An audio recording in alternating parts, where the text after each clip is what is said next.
Benvenuti al Meteo. Non cambia la situazione, l'anticiclone che garantisce bel tempo sul nostro paese ormai da alcune settimane sarà dominante anche nella giornata di venerdì 10 gennaio. La situazione nel dettaglio. Sul Veneto iniziali foschie e nebbie in pianura, poi in successivo il dissolvimento e lasceranno spazio ad un cielo in prevalenza sereno o poco nuvoloso ovunque. Dopo il tramonto nuove riduzioni della visibilità sulle zone pianeggianti. Temperature minime piuttosto fredde e sotto zero ovunque, massime fino a 9 gradi.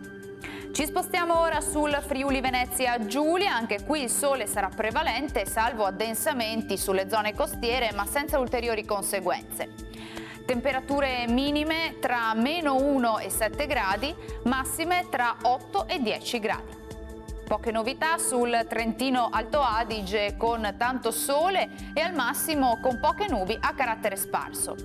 Temperature minime anche qui sotto zero, massime sui 9 gradi. Dal Meteo di Antena 3 per ora è tutto, vi do appuntamento al prossimo aggiornamento. Grazie per l'attenzione, arrivederci.